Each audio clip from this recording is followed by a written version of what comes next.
is Patrick Hampton. I'm a writer, actor, filmmaker.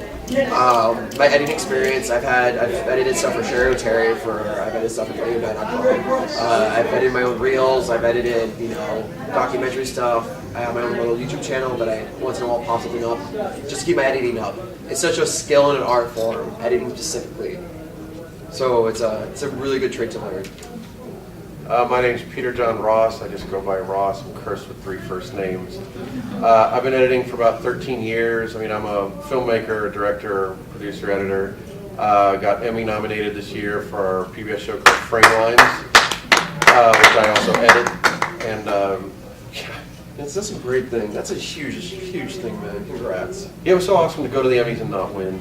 The nomination should be more. No, to be honest, as much as I want to bitch, I had the greatest time at the Emmys that night.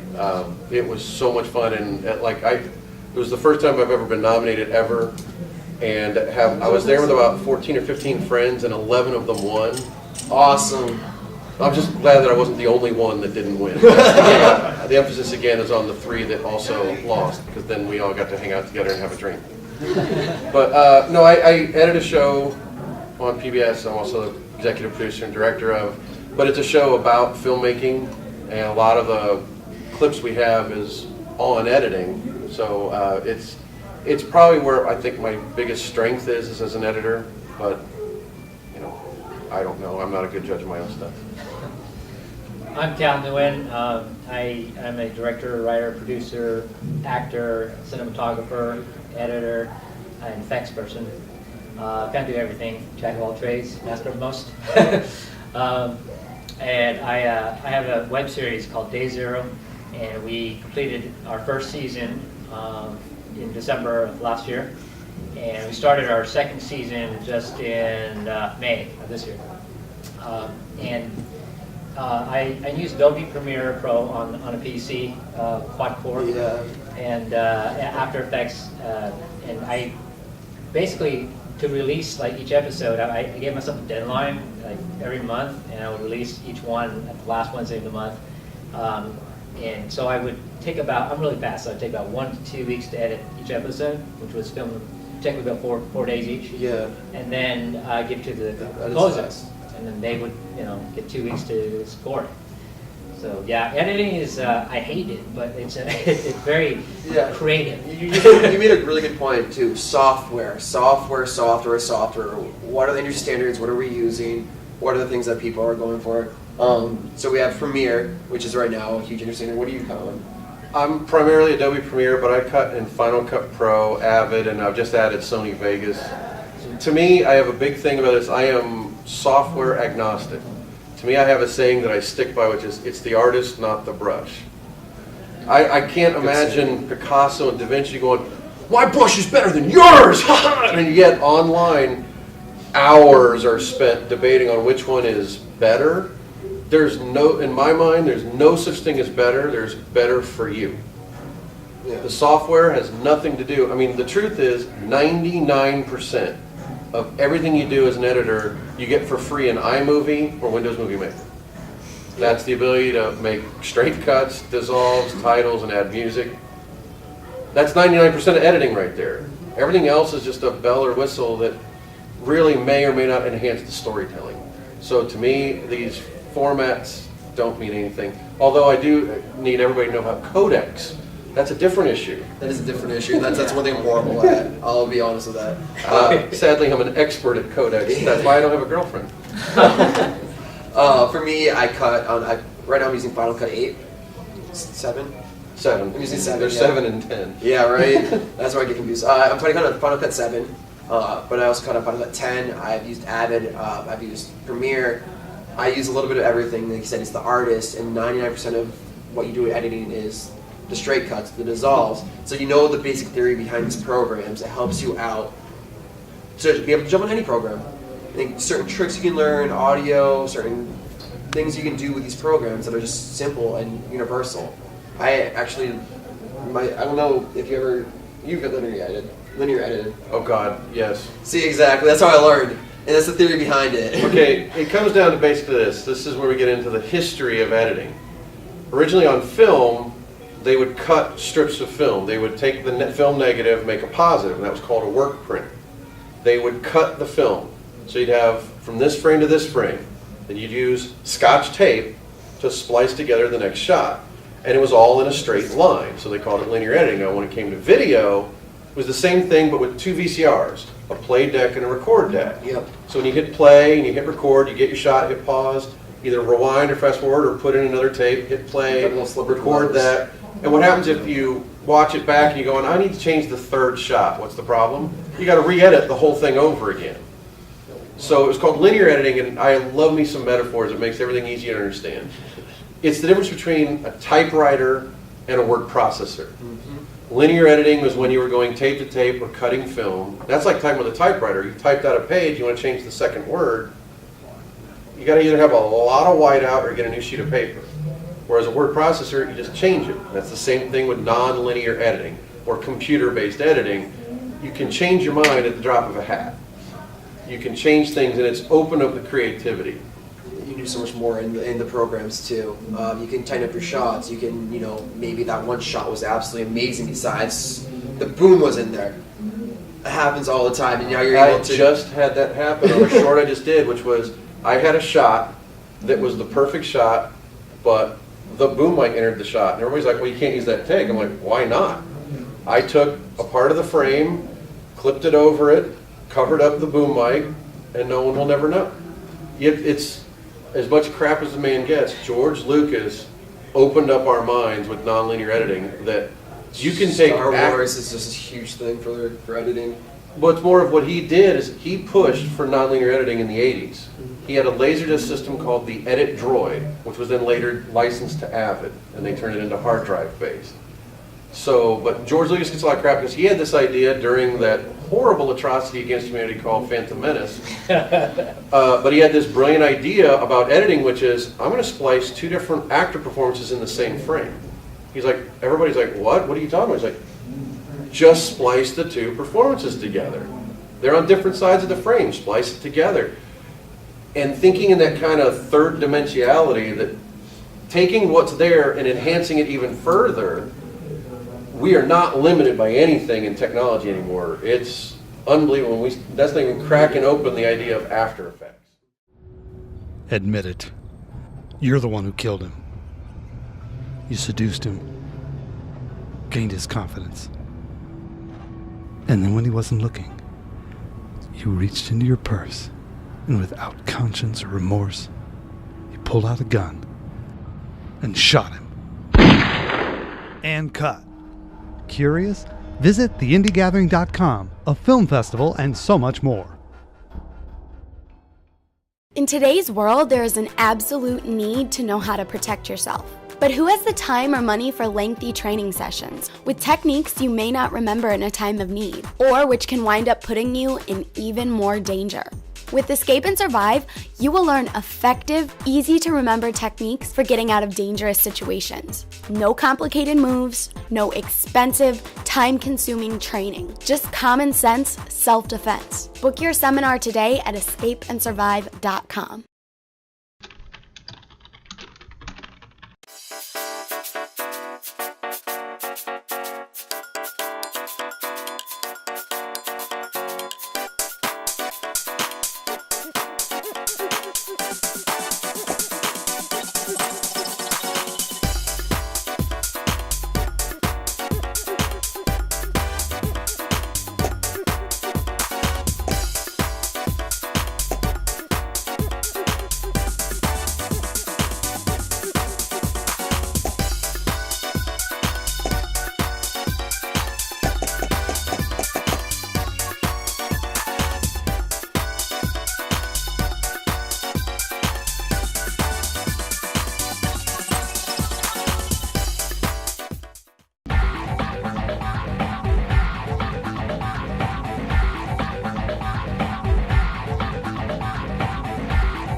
mean, Adobe After Effects or any kind of effects software is that's a different panel. Yeah.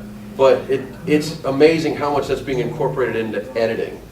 And it's being more defined as an editor, but an editor is really an art form. And like, for me, After Effects is more animation.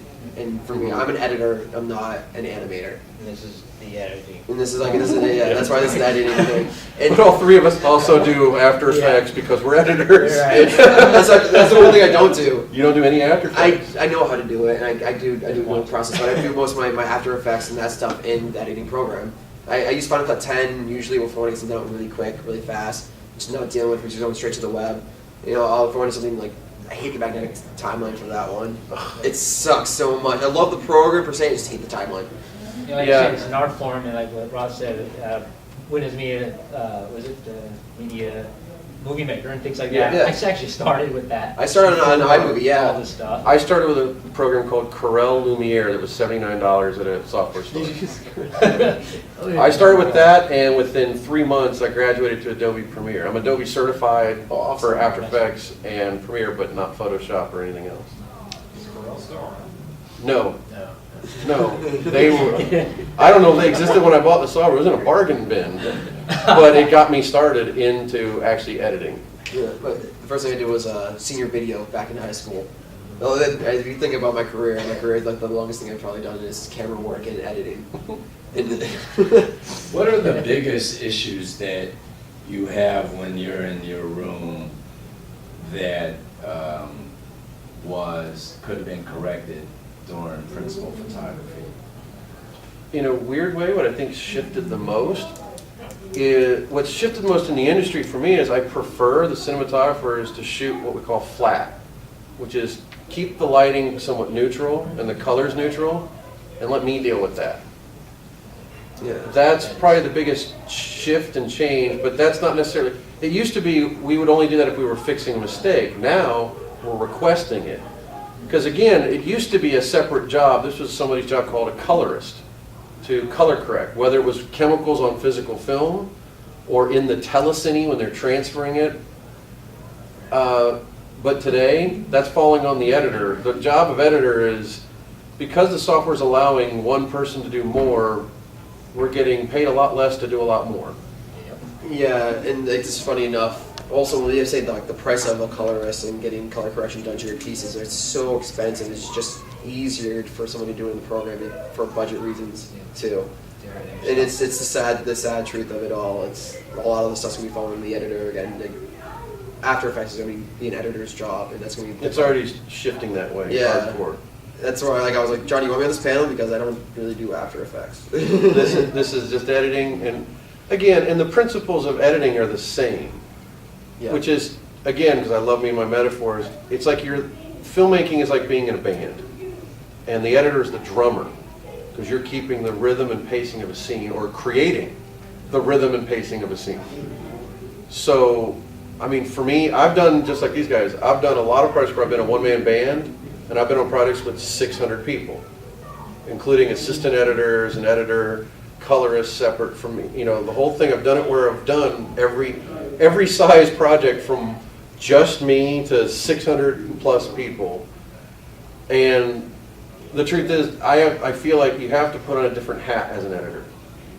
I mean, I have to try everything I can to forget what I knew on the shoot. And if I'm only an editor, I will not go on set. I refuse to be on set if I'm in a larger project or even a smaller project, but I'm just the editor and that's my only function. Yeah. I only want to see the footage. Because you can get tainted by being in this room. You can get tainted by the size of the room, how it looks. But depending on how it's shot, you may not have that footage to work with. There may be things, you remember how it looks and you edit what you think are the best things, but then you forgot to take into account the people watching this weren't in that room. It's something as simple as using an establishing shot to establish the geography of the scene. So, I mean, this is where, let me ask this question. Of the 3 phases of making a movie, the pre-production, the production, and post, what do you guys think is the most important one? Pre-production. What's that? I would say pre. Pre-production? What's your vote? I'm not sure.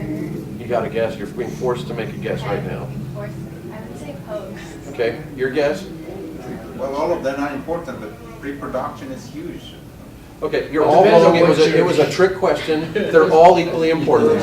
It was a trick question. I did that I on was thinking purpose. about that. I was so confused with my questions. Like, what would be the best one? It's a trick question. It is. That's where most failures happen. Pre's all the setup, right? Well, So again- you have the setup, you have your production, which is the action happening, and then you have your post, which is you're tying the boat, you're basically putting the details on the cake. Yeah, for me, the metaphor is it's like building a house. Your script or story or idea is the blueprint. The shoot, which is where a lot of people make a mistake, they put such an emphasis on the shoot, that is nothing but the collection of raw materials. Post-production is construction. So if you use that metaphor, if your script or story idea sucks, doesn't matter how good the camera work and acting is, you can't build a good house. You can have the greatest script in the world, but with crappy materials, can't build a house. You can have the best script in the world, best actors in camera, and an editor can still destroy it. So let me Anything ask go you- wrong, let me such ask as you this collaboration, question. our form. How do you, when you're in the editing phase, how do you develop your rhythm? Is there a soundtrack you listen to? It depends on the project, you know. and like the biggest thing with Well, the... wait, let me finish asking the question first. So that, how do you develop your rhythm in which to fit the story into? Yeah, and that's exactly what I was getting to. It depends on the project. Any project you work on, your rhythm's going to be different, and it depends on your footage. Personally, as an editor, I like to categorize, and I like to make sure my stuff's organized, ready to go, and I like to go through my footage first.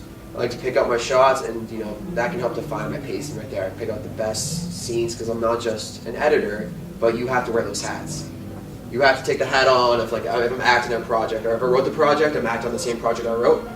It's in the director's hands when I'm in front of the camera, because it went from pre to production, and my job title just changed from pre to production.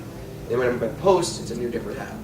So you have to just look at it with a clean eye, and I cut to feel.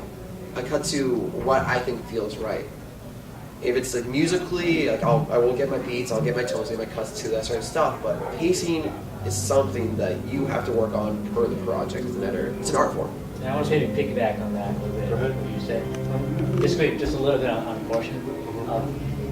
Because I only kind of know the whole process from pre to post. Yeah. I control the whole thing, so I know everything that I filmed. So therefore, I know what to do, and you base it on the script. Now, if you're working with a different director, right? Then you got to get his feedback, his vision.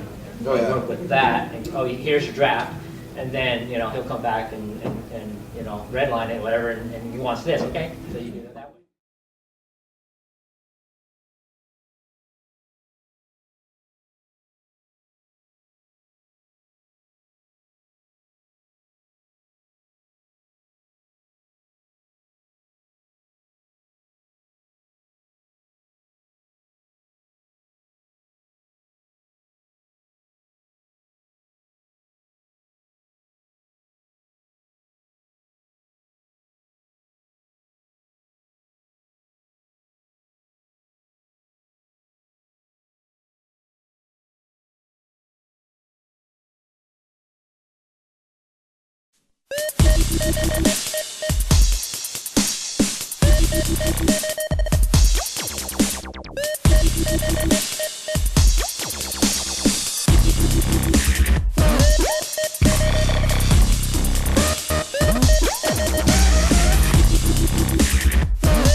Are you a filmmaker looking for the location of your next project? Contact the North Coast Film Commission. With small cities throughout Ohio, we're here to help with your film, television, and commercial productions. With low to no cost permits and locations, we'll help stretch your budget. From our production resources to our talent database, we will show you just what the North Coast has to offer. Visit northcoastfilmcommission.com today.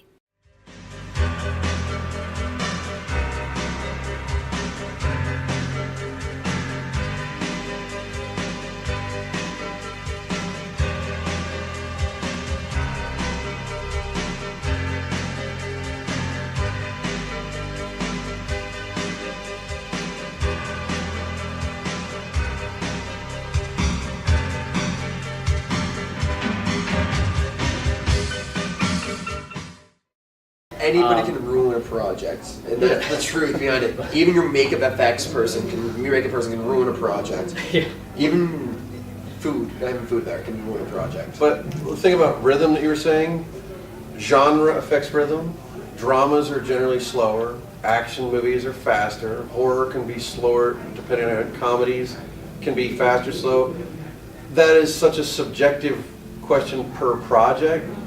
And even then, it's even subjective to the editor and or director and or producer in the mix, or producers. The rhythm is determined, and also the length of the product will have an enormous effect on that. Meaning, the one thing I learned I started doing my own DV short films in the year 2000. And going from DV shorts to a feature changed everything. Because when you're dealing with feature length, the pacing of one scene and how you transition out of that to the next scene, you can't just go from 1,000,000 miles an hour to stop. It doesn't feel right necessarily, unless that's what you're trying to do. So everything affects rhythm and pacing.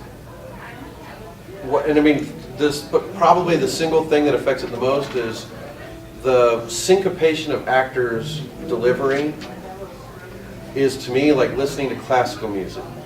Hearing the way someone talks makes me think of musical beats that you're trying to edit and play with. Just like the different cymbals on a drum, you're going in a different direction by the actor's performance. That informs me. I don't listen to music to cut to, generally. I'll listen to music to write, but never to cut to. But the music for you is actually their words. The words of the actor. So do you cut? But I can also manipulate the hell out of that. It's almost like, has everybody here heard of auto-tune the news? Yeah, auto-tune, yeah. To me, what that does is they're taking people's speaking voice and they're shifting every word into a musical note, and their natural speaking creates rhythm, and then they manipulate it. That's what editing already was to me. I didn't realize it till I saw them do that. It's true. And the thing is, I can shift it and change it, but I base it on what they started with. So is that what influences you most in your in dialogue heavy films? Even without dialogue. Of the dialogue. You know, you can have an actor not put a pause into a line, which they should have put a pause, and the editor can extend that scene just a little bit with You can create that pause. You can create that pause, which makes that scene just that one pause, and that's the talent of an amazing editor. Yeah, and I mean, here's a great secret I've learned is on every project I've done for the last 10 years, what I wind up using the most is between the director saying, when they say camera's rolling, and action, before the actor starts to act, I've used more of that footage than their performance in a lot of cases because they're not acting. It's amazing when they're sitting there going, that's the moment I'll use because it was real. And I do that the most. That's become the thing I do the absolute most. Is when an actor's not acting, that's what you use. You know, you should have, it would have been good if you had said on the prior seminar, because prior panel. Because one of the things I'm constantly sharing with actors is I don't want to see you act. I want to see you become the character. And that's a hard thing for an actor. If you act, you're breaking this fantasy that thing can create. And that really, I think that's probably the one missing item from that last seminar. And even from the monologue panel, the judging piece of it. Yeah. Which is the answer actually, like, to help out with that right there. That was actually, I talked about that in the last panel. I did talk about that in the last panel. Becoming the character is a huge thing, but you have to manipulate and you have to understand that the character and becoming the character is a completely thing. My metaphor for a film is using the human body, which is like building a house. And it's to become that character, you need that whole world around you. You need to have that solid structure. You need to have all these elements. You need to have those muscles. You need to have those tendons. You need to have the fingernails. You need to have the clothing. You need to have everything. And that's why I like to use a human person. The house metaphor is absolutely amazing too. But you know, we're here to talk about editing specifically, and acting is it's Acting is shaped by editing. it can be shaped by editing, very much so. Like I like to shoot to my edits, and that's my personality. It just helps out a lot in the post process. And if actors not becoming the character, you have to hide that. You cannot. You at least have the opportunity in post production to try to fix and manipulate it there. But that comes down to production. That's production's issue. I've had so much shitty footage that I've had to cut with horrible acting. I can't even tell you projects that I've gotten that I'm just like. What's the name of the blonde girl on Mad Men? The wife, the now ex-wife. What's her name? She was in X-Men First Class. Yeah. I know her name. Oh, I want to have sex with her so badly. I mean, what? IMDb it. I can't believe it. Like Candy or something. I think it's January Jones. January Jones. January Jones. Okay, here's the thing is, the difference between January Jones and X-Men First Class and on Mad Men is editing. She's not, I hope she never sees this, she's not a very good actress. But she appears great on Mad Men because of great writing and great editing. She's the same actress giving the same corpse-like performance, but great editing on one show makes it seem like she's a good actress.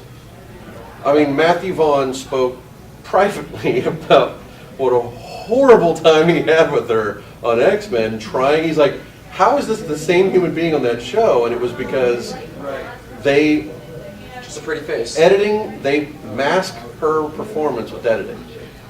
It's amazing. If you watch the show, you'll find that it's very subtle, but they're trimming in certain places in certain ways, the way they do coverage, meaning the way they're getting the reaction shots.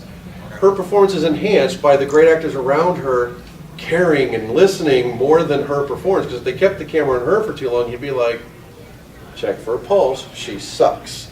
Yeah, that's why you Sorry, January Jones. I would still like to meet you for dinner at some point in time. Hope you don't hold that against me. It's honest criticism. But yeah, that's really going to go well. And that's why you're talking about like you hear an actor's voice over some other cut, other angle, some other actor or something else, and it's like talking, and then you come back to that actor. That's one way of hiding. There's also leads in, you can easily put voiceovers on certain things. You can take audio from one clip and throw it in another clip. Yeah, there's so many little tricks you can do in editing to cover up some of the bad acting. It's absolutely amazing. I did this for an exercise, which was a really great exercise for me. I ended up directing and producing a photo shoot with, some woman, but I documented the whole process. And my goal was to take that footage and try to make a story out of it, because I don't know what my cameraman's shooting.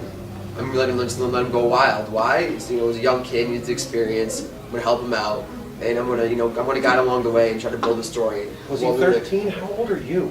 You said a young kid. I'm looking at you and I'm like, I'm 25. Oh my God. He was 18. I've never felt so old. You two have disrupted my classroom for the last time. What are you gonna do about it? Spank us? She can't spank us. It's against the law. Spanking would be too easy. I'm gonna cause more permanent damage.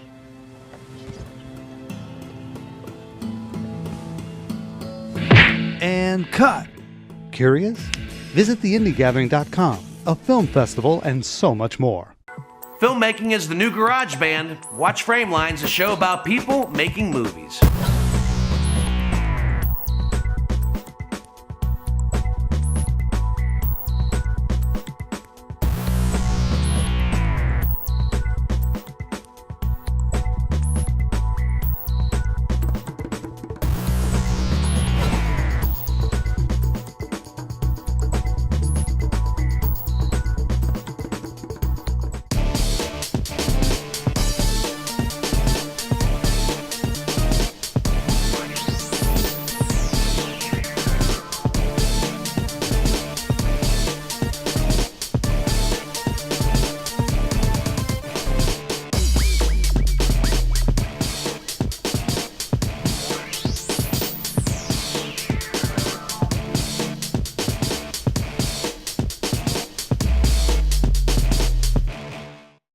Welcome to Movie Outline 3, your first step to a successful screenplay.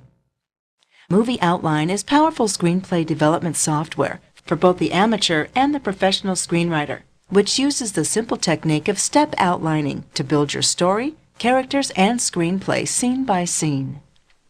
With Movie Outline, you can easily plan and customize your story structure, color code acts, rearrange scenes, develop and track characters, format your screenplay, and compare your own story to successful Hollywood movies. Movie Outline is the ultimate writer's tool. Visit www.movieoutline.com to download the free demo today. Editing is just an amazing art form. Like I like to go. I talk theories and a lot of things, and I've learned a lot of my stuff from the basic theories. So from linear editing, I was able to understand my style of editing was more of a story-driven style of editing, and it helped me get on these programs and pick up these programs extremely quickly, just from understanding the basic theories of editing. Which all you really need is your blade tool, understanding your transitions, and understand how to properly do audio. I have a buddy that edits Hulu, and he's like, oh, I just found a shortcut this to edit my process right now. I'm like, how long does it take you to edit? He's like, a project that would take me probably a day takes him about 3 days to do. But like, he's an amazing editor. Absolutely better than I am because he consistently works on it and consistently progresses to it, and he adds those little details, and he'll keyframe stuff out. And for me, it's like, I'm all story driven. No worries, go for it. I just wanted to ask, when you were talking about shooting flat, the color and light. Right. What is there, from a technical perspective, are there any recommendations, sites, or what have you that I could go to? I can tell you the greatest video in the world is out there, and it's actually for a product. It's the guy named Stu Mashowitz who invented the plugin called Magic Bullet. Has a 15-minute video explaining the absolute most basics of color. And this helped me immeasurably. I was never good with color correction at all until I watched this one video. It's actually kind of a shill for his product, but he does make it broad enough that no matter what software you use, you can use this 3-way color corrector. Stu Mashowitz, if you do a search for Stu Mashowitz and color tutorial, you'll find it out there. I believe it's on the Red Giant page. Could be through creativecow.net, but it's easy to find. If you do a search on Google for Stu Mashowitz, this is the guy that invented the software called Magic Bullet. He used to work for Industrial Light and Magic, the Star Wars visual effects company. He left after Phantom Menace, formed his own company called The Orphanage. They did all the helmet effects for Iron Man, the inside the helmet effects, and a bunch of other. They've worked on multiple Oscar-winning movies for effects, and that was his company. But his big play is in color correction. He has this tutorial using trailers for 4 different movies, including the second Transformers movie, the basics of color correction that changed my life for color correcting. Completely changed it.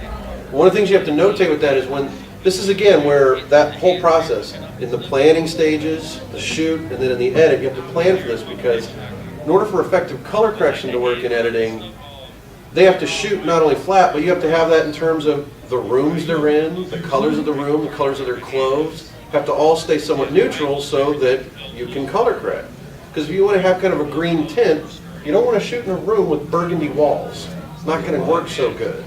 And so you see what I mean about every phase interconnects. And this is the point I was trying to make originally with the 3 phases and which one's most important, which was a trick question, remember, is the reason that editing is still crucial is you have to know everything about script and story, you have to know everything about shooting and camera angles, and you have to know everything about acting and performance.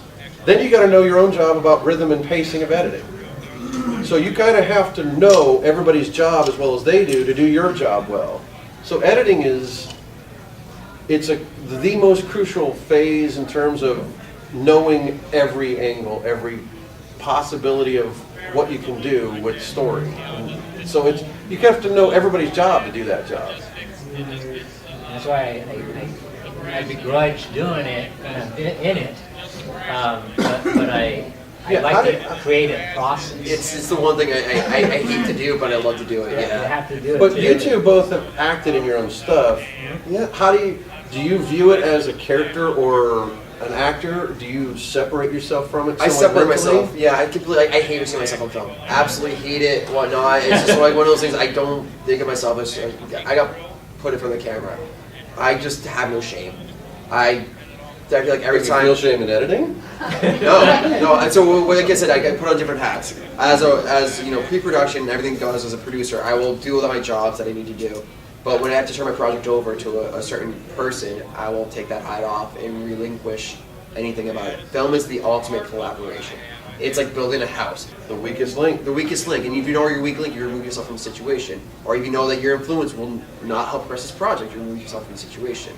In editing, like I just take one hat off, I throw on the other hat, and I'm as subjective as possible.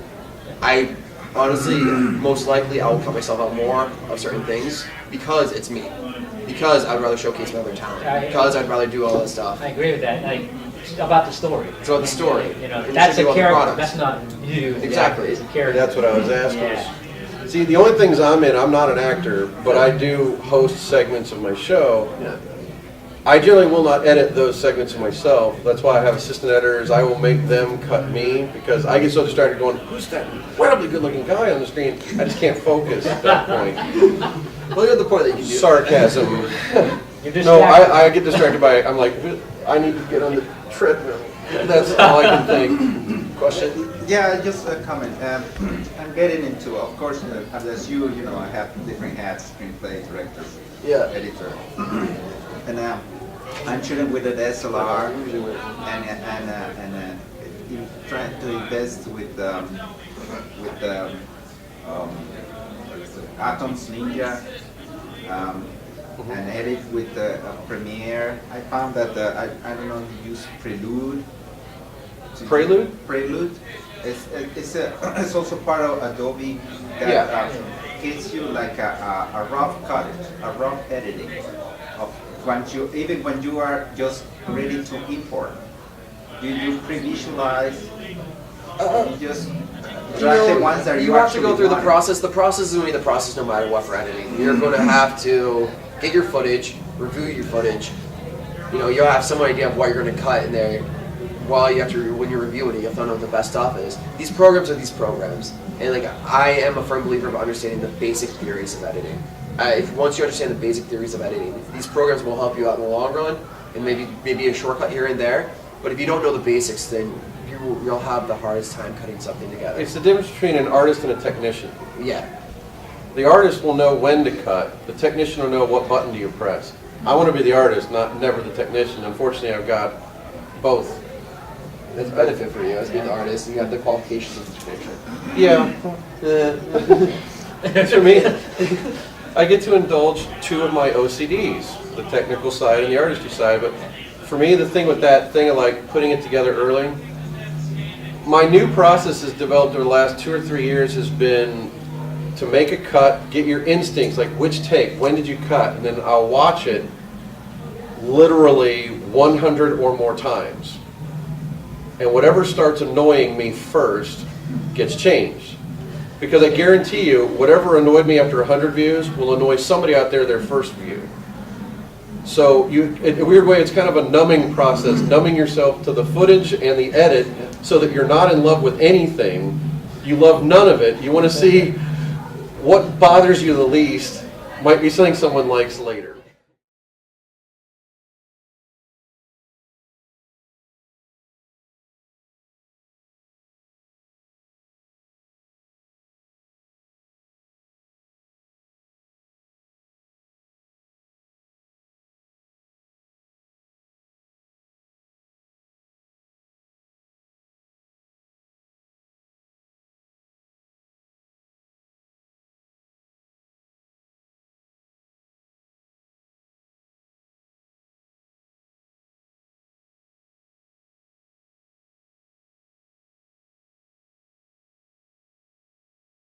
In today's world, there is an absolute need to know how to protect yourself. But who has the time or money for lengthy training sessions with techniques you may not remember in a time of need, or which can wind up putting you in even more danger?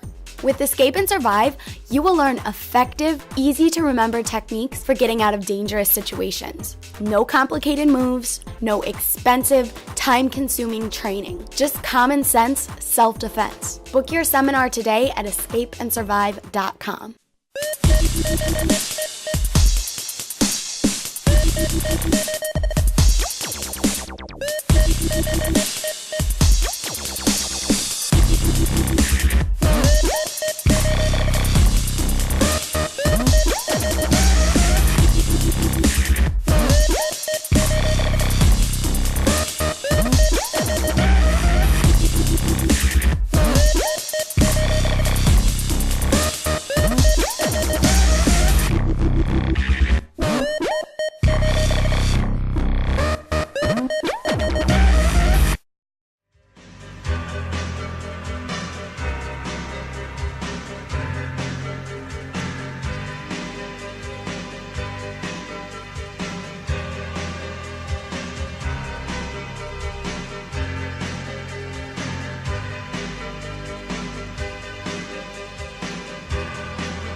It's a bizarre new process that I think maybe I need to see a mental health professional, but regardless, it's my process and it's working. Artistically, just it's not necessarily economic on time, but it's what I do. And that tends to be more for the art type projects. Anything I'm doing more for me as opposed to what I'm doing for a paid client.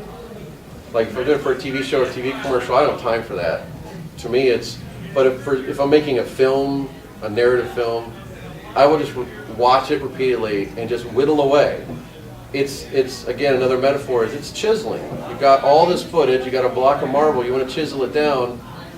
Who was it, Da Vinci? No, he wasn't. Who was the one who did the Michelangelo sat there and said, they had a block of marble, and he goes, how do you make sculpture? He goes, I remove all the pieces of marble that don't belong there with what I'm making. And it's the same basic idea as an editor, is you have generally about 5 to 10 to 1 shooting ratio, meaning if you have a 5-minute piece, you've got at least 50 minutes of footage to make that. And you just got to get rid of the stuff you know you're not going to use. You just whittle it down, and to me that process becomes very painful. It's very grueling. It is very grueling. It's very shots. Now, in that whole whittling process, now, how often do you end up like actually referencing log sheets from on set and saying that if somebody said that a tape was crap, are you gonna? The more documentation, the better. Is why for me, it's the opinions. Why you're not just making a piece for yourself. You're making a piece for an audience.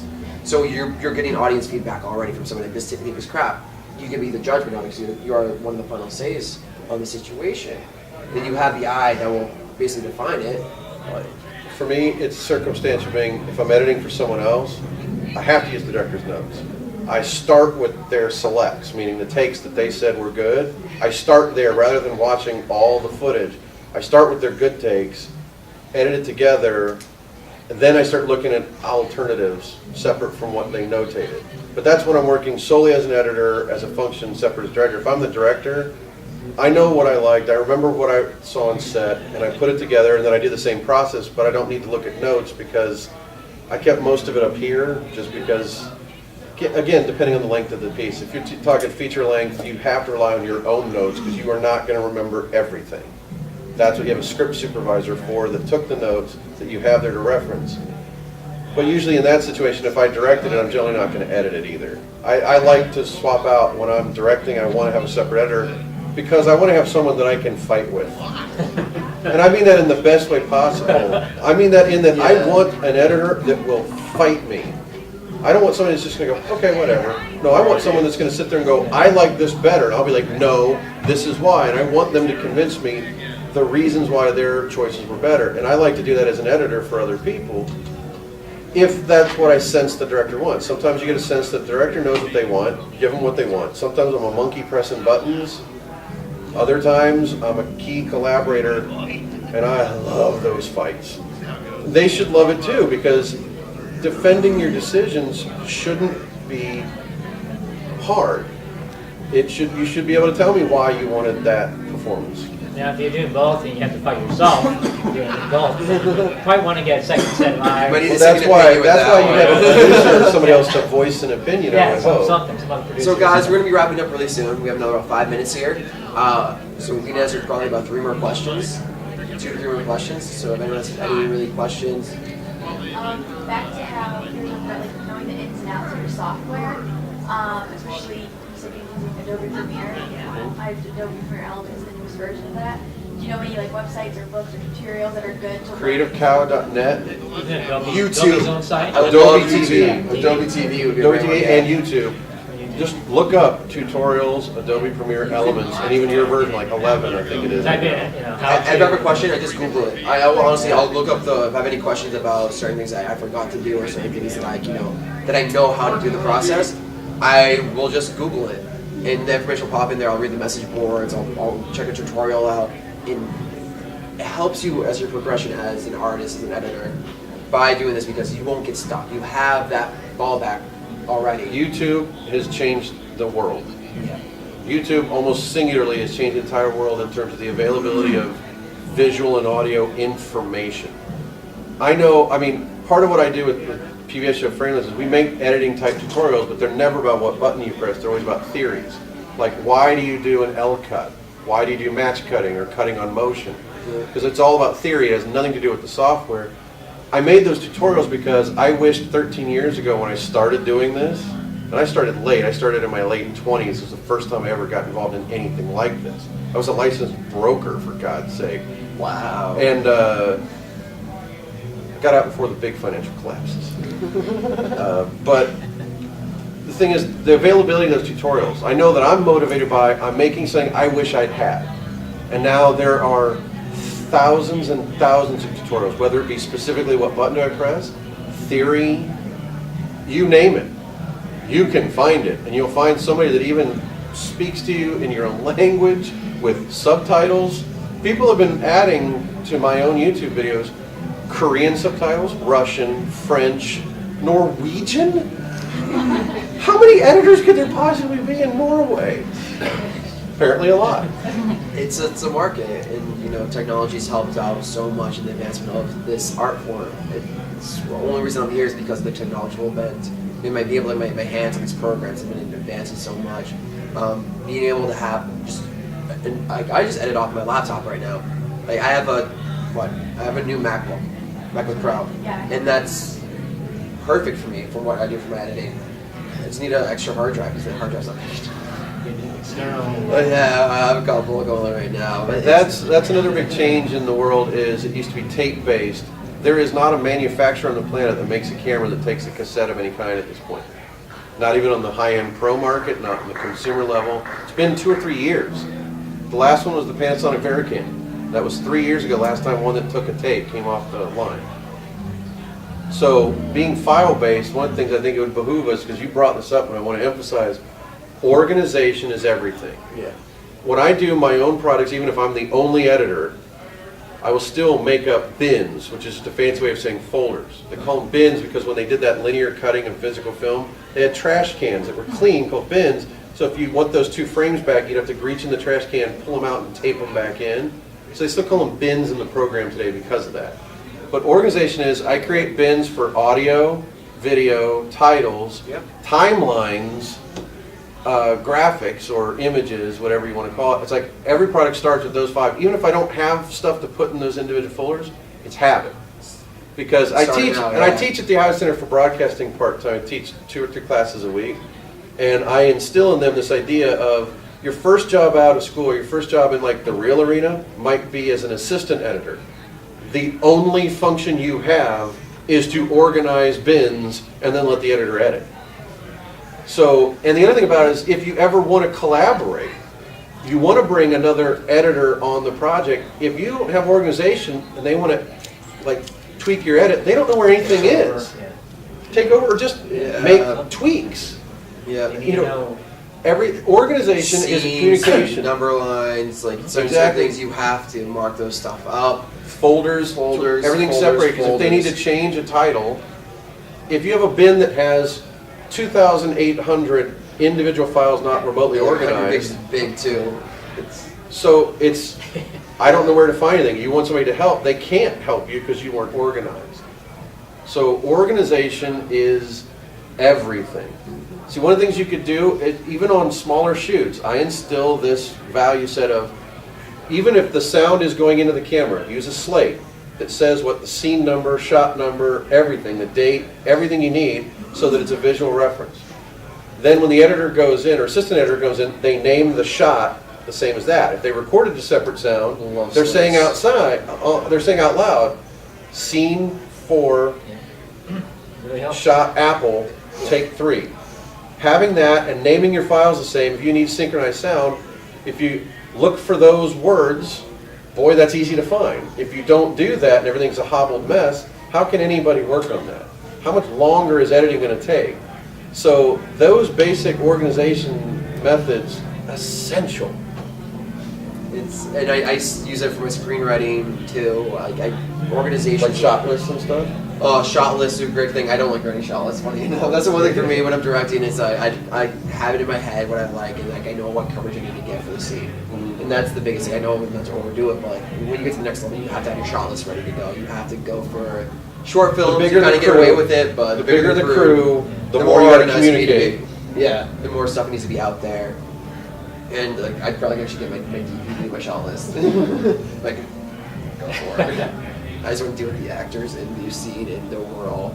I'm right there with you. I do shot lists, but then I give the DP more wiggle room. But that's the next panel.